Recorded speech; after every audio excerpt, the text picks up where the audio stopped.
이 말이 제일 인상 깊었던 것 같아요. 불안해하면서 근사하게 사느니 초라하더라도 맘 편하게 살아야지.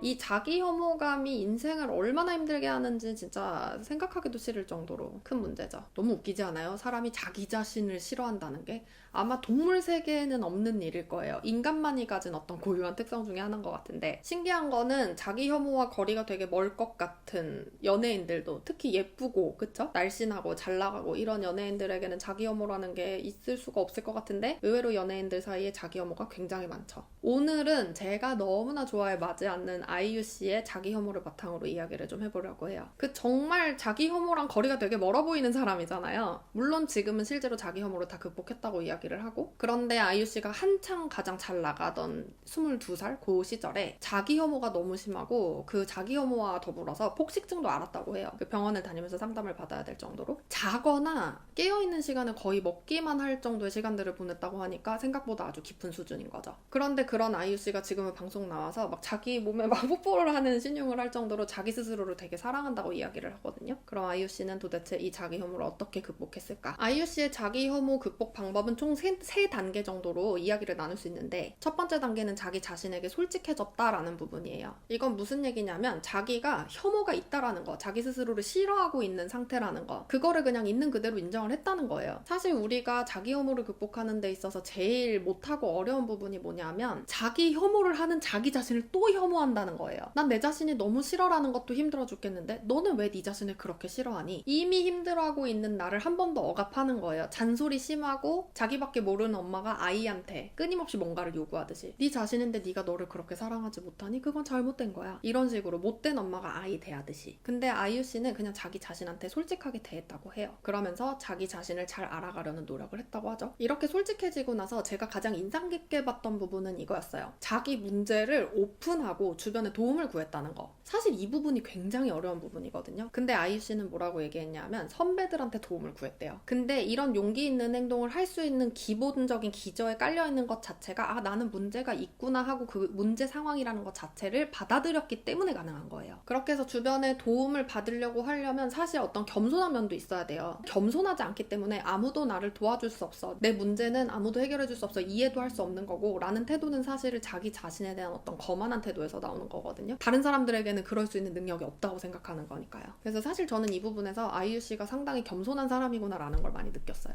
그리고 마지막 3번째가, 이제 이거는 사실 자기 혐오뿐만 아니라 누구나 삶에 조금이라도 문제가 있으면 해봐야 되는 건데, 자기 자신의 부족한 면을 부족한 그대로 있는 그대로 받아줬다는 거예요. 우리가 불행해지는 이유가 뭐냐면 나 자신의 부족한 부분이 있다라는 걸 인정을 못해서 그런 거거든요. 내가 생각보다 그렇게 근사한 인간도 아니고 그렇게 잘하는 인간도 아니고, 그러니까 어떤 사회적 기준을 통해서 봤을 때 말이죠, 그 기준을 내가 충족시키지 못하고 있다라는 점을 자꾸 거기에 포커스를 맞추니까 내 자신이 싫어지는 거거든요. 그런데 아이유 씨는 나는 그냥 이런 부분이 부족한 사람이구나 라는 걸 있는 그대로 받아주려고 했대요. 왜 그랬냐는 질문에는 나로 사는 게 좋으니까 라는 대답을 했고, 그런 스스로가 되기 위해서 일기를 많이 썼다고 하죠. 그래서 그녀의 어떤 그 주옥 같은 작품들이 그 일기장에서 많이 나왔다는 얘기도 하더라고요. 그러니까 어떻게 보면 자기를 싫어했던 그 모든 시간들과 상처받았던 그 모든 시간들을 예술 작품으로 승화시킨 거예요. 그러니까 여러분들도 여러분들의 고통이나 상처를 한번 좀 기록해보시는 시간을 가지면 좋을 것 같고, 이 말이 제일 인상 깊었던 것 같아요. 불안해하면서 근사하게 사느니 초라하더라도 맘 편하게 살아야지. 어떤 남들의 기준, 세상이 만들어 놓은 사회적 기준에 맞춰서 끼워 맞춰서 나를 거기다 꾸겨놓고 사는 게 아니라 그냥 온전히 내가 나로서 존재할 수 있게끔 있는 그대로 초라한 나를 그냥 받아주고 부족한 나를 수용해주는 단계가 있을 때 자기 혐오를 극복할 수 있다. 이렇게 요약을 할 수 있겠네요. 오늘 저녁에 여러분도 한번 시도를 해보세요. 여러분들의 어떤 면을 여러분들이 그렇게 밀어내고 억압하고 저항하고 있는지, 그런 부분들을 내가 기꺼이 껴안아 줄 수 있는 용기가 내 안에 있는지, 정말 좋은 엄마가 아이 대하듯이 한번 이야기를 해줘보세요. 너가 어떤 모습의 너로 있어도, 네가 사회적 기준들을 충족하지 못하더라도 나는 있는 그대로의 너를 좋아해, 있는 그대로의 너를 예뻐해, 있는 그대로의 너를 사랑해. 그럼 여러분 안에 있는 그 애기자, 이너 차일드가 여러분에게 긍정적인 방식으로 분명히 반응해줄 거예요. 오늘은 아이유 씨의 이야기를 통해서 자기 혐오를 극복하는 방법에 대해서 알아봤고, 이렇게 또 셀럽들의 이야기를 가지고 이야기를 하니까 또 재밌는 부분들이 있네요. 다음에도 또 좋은 사례가 있으면 들고 찾아오도록 하겠습니다.